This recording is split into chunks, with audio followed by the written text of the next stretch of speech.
How does a banana trigger a CIA-backed coup? Do AirPods herald the arrival of a new global order? What do LED lights say about the future of humanity?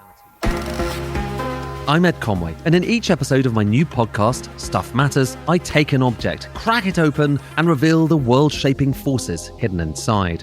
This is economics told through the things we think we understand. Search Stuff Matters on your podcast app to listen and follow.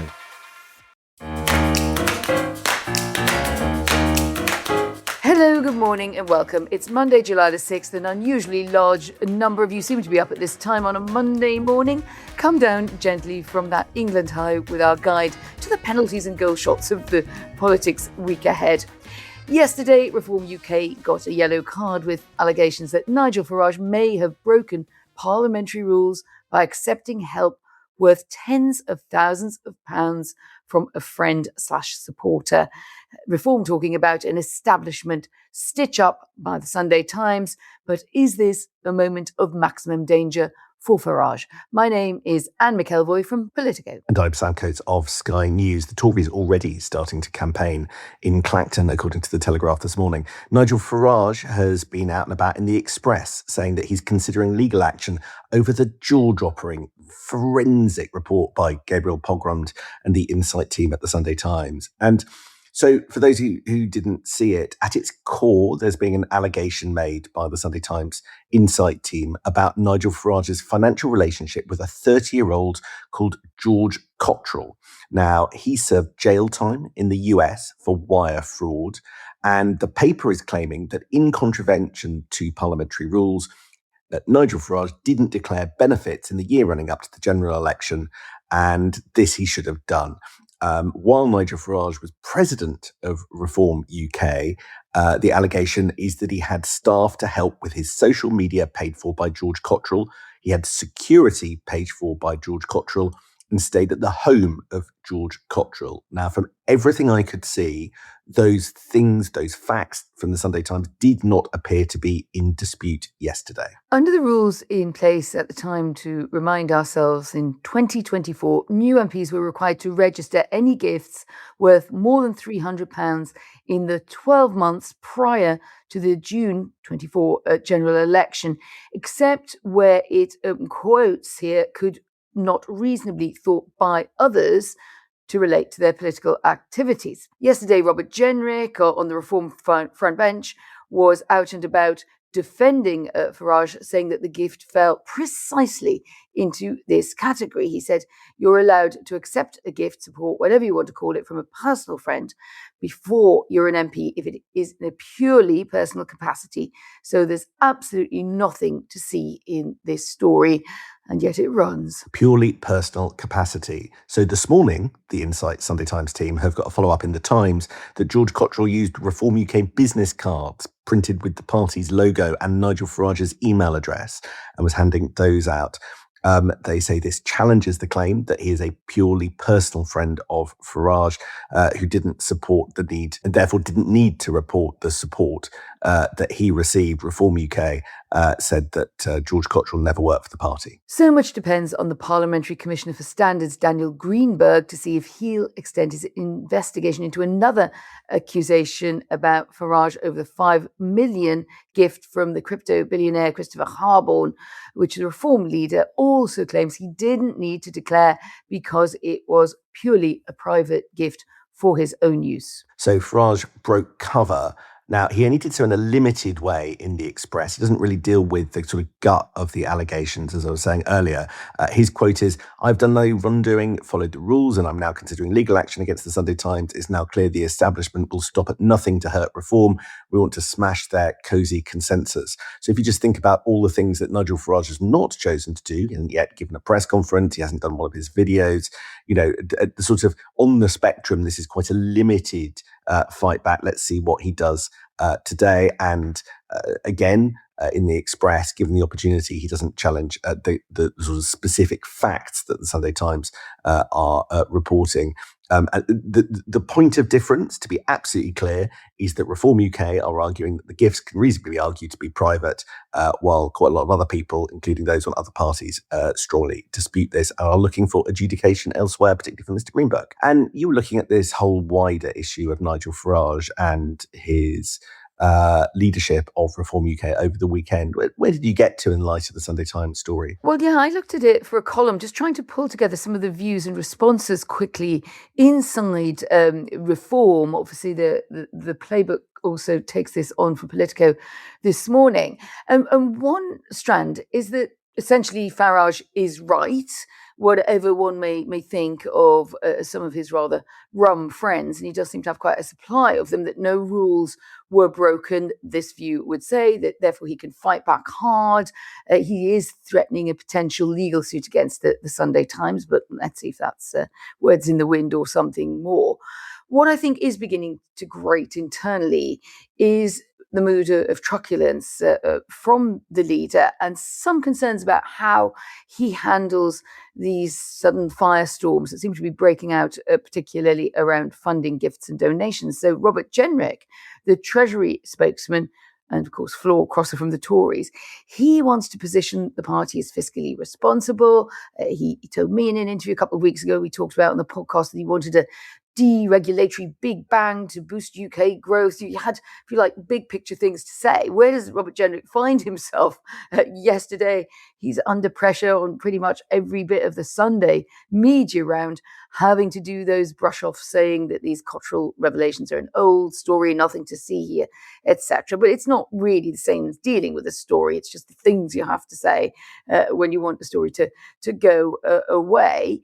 So I suppose from the Reform point of view, if we wanted to just reflect that fairly, they could also make the point that they're not the only party to have skirted pretty close to the rules on the difference between gifts and donations when it came to any largesse accepted in the run-up to the election. But Farage does make very heavy use, Sam, of that wavy line between personal support and political donations, or sometimes gifts, as he always would call them. And I think it does lean quite hard into that interpretation that it's hard to pin that down. So if indeed the Parliamentary Standards Commissioner takes the view that any sensible person would have taken a more stringent view, that does leave the Reform leader in trouble.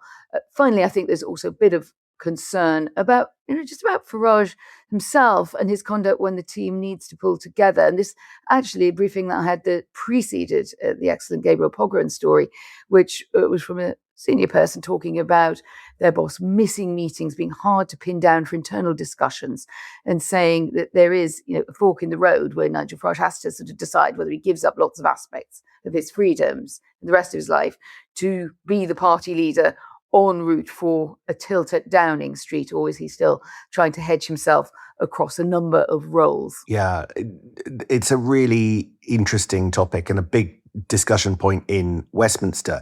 I have to say, Anne, I think that this is of a different order of story and level of problem for Nigel Farage.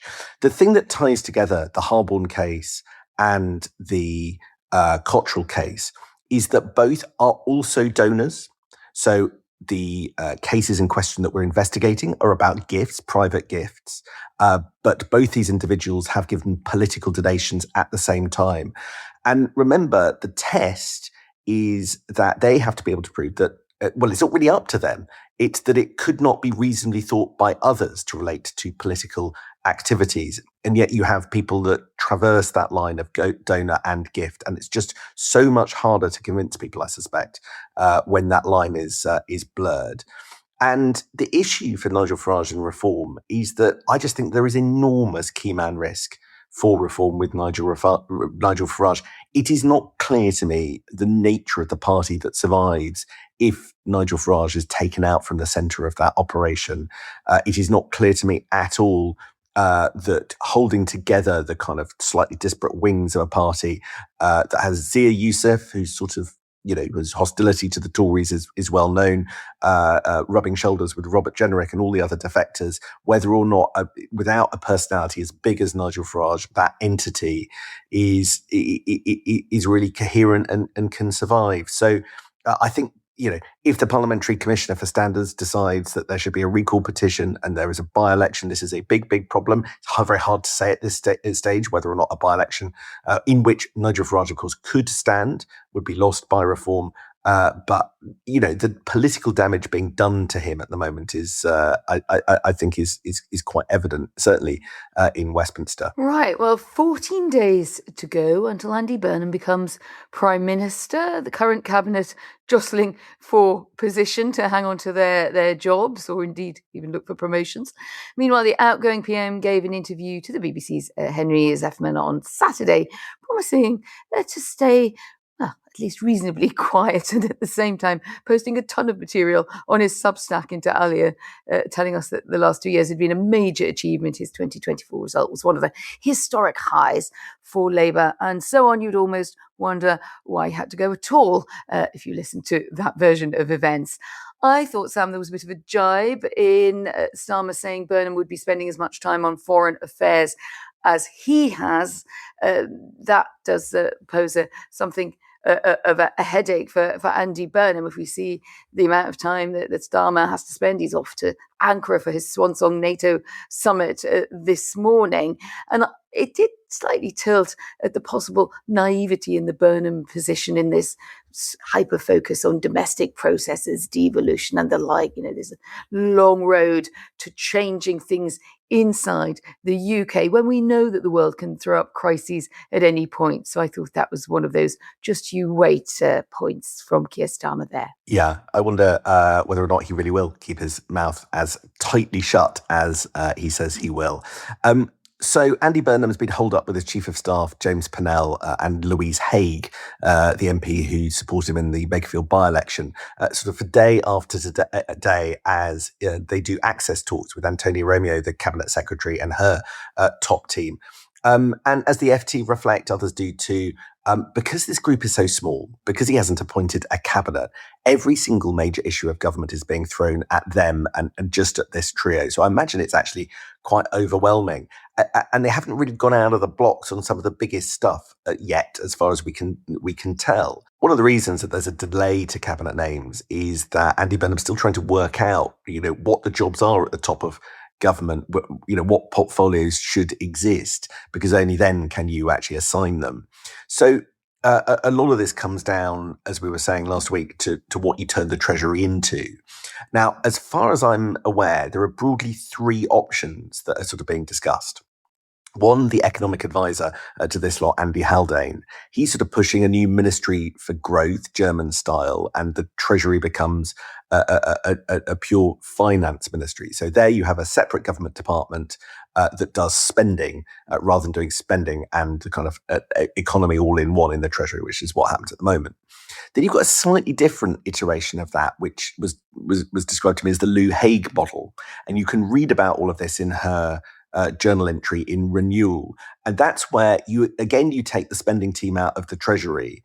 But what you do is you put it in you basically make it part of number 10 and put it in a new number 10 hub, possibly in the north. So you give the Prime Minister specifically spending power.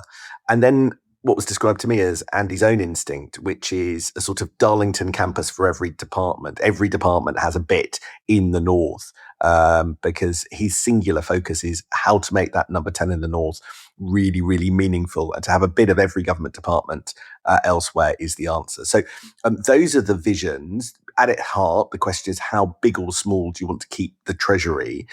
Do you want to reform it or not?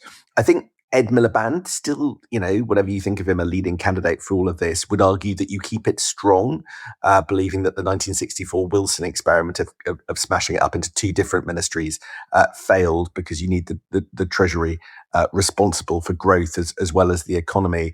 And anyway, the sort of structural change, the kind of Whitehall messing around for 2 years that would be triggered by this would be immense, and things wouldn't really get done if you did that. What do you make about it? Just one small thing, Sam. I think political Berlin would choke on its morning Milchkaffee about the idea of German-style focus on growth, seeing as the collapse in the German industrial model is just the big hot topic haunting Friedrich Merz and his very troubled coalition right now. I think there's something else going on here as well, which is, as you suggest, a big discussion about what is the structure of government supposed to be, and then trying to plot roles onto it. In fact, what usually happens in the end is you get down to the jockeying between who do you want to have about you as prime minister, and they need to be slotted into the right roles. But if we're suggesting that this move northwards essentially dilutes the Treasury as we know it, i.e. the Treasury in SW1, then you do have to, I think, be quite clear what it is that you're moving more of to Darlington. I think there's quite a lot of discombobulation, as you would expect, among senior mandarins about that, because what you don't want to do is have two power centres pulling against each other. If you want to continue the metaphor, you don't want to be setting up a Munich versus Berlin at the heart of control of the British growth agenda. No, that's right. And as you say, it's all about who as well as what.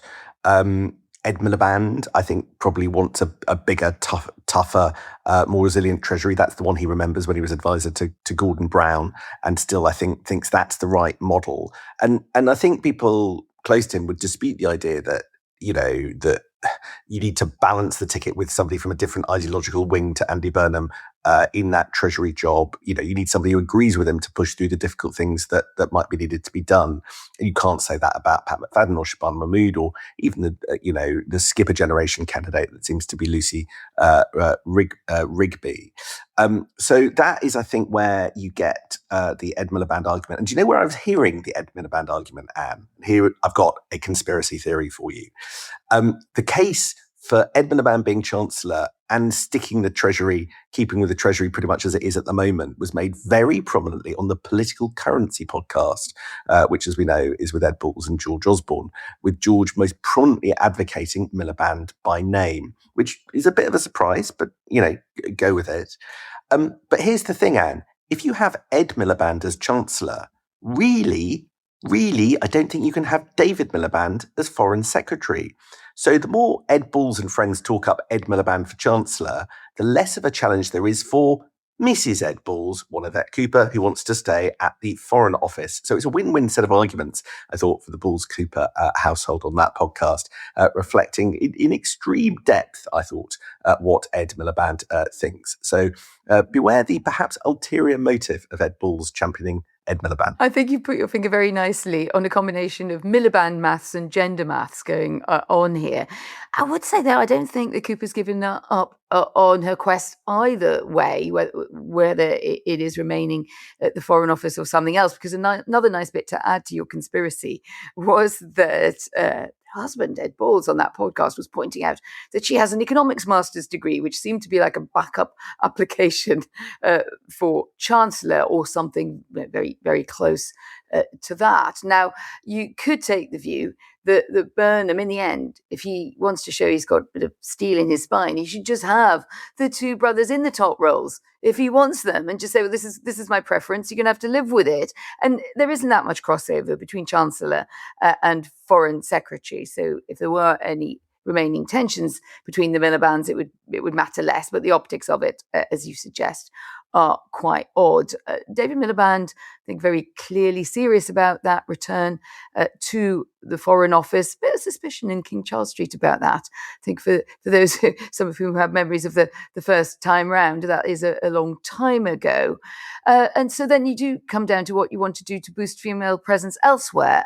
Andy Burnham was promised he'll do that. He's under huge pressure to do so by a lot of women who felt a bit of a short straw and didn't much like some of the vibe around the Starmer world on that.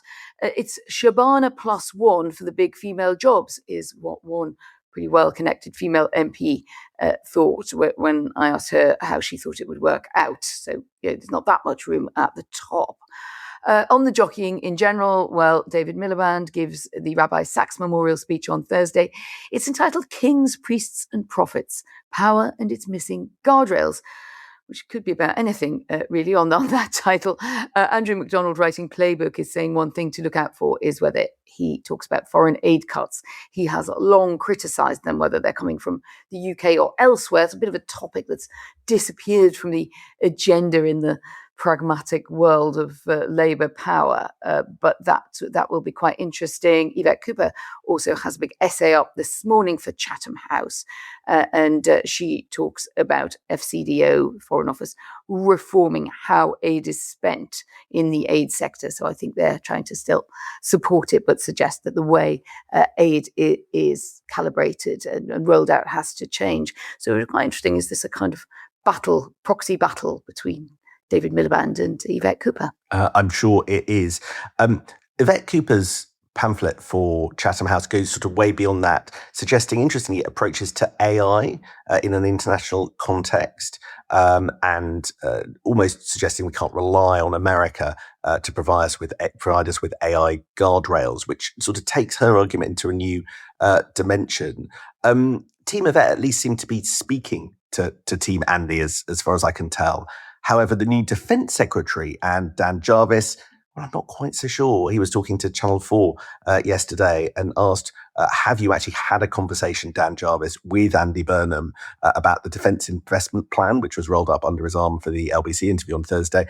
Dan Jarvis was just unable to give a straight yes. It was a really sort of awkward politicians encounter. I think he was asked 8 times by Channel 4's Paul McNamara, and he used all sorts of verbal contortions, a liberal use of we, rather than I. He was implying that the transition talks covered the subject adequately, so and then wouldn't go into private conversations in general. But there was just no kind of yes.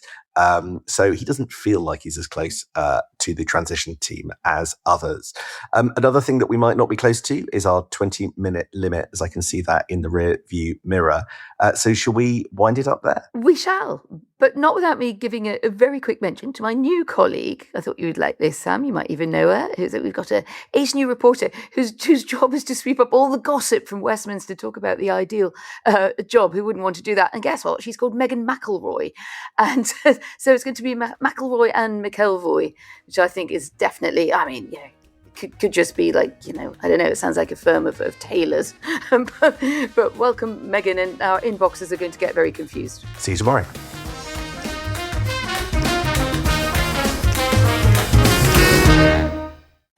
How does a banana trigger a CIA-backed coup? Do AirPods herald the arrival of a new global order? What do LED lights say about the future of humanity? I'm Ed Conway, and in each episode of my new podcast, Stuff Matters, I take an object, crack it open, and reveal the world-shaping forces hidden inside. This is economics told through the things we think we understand.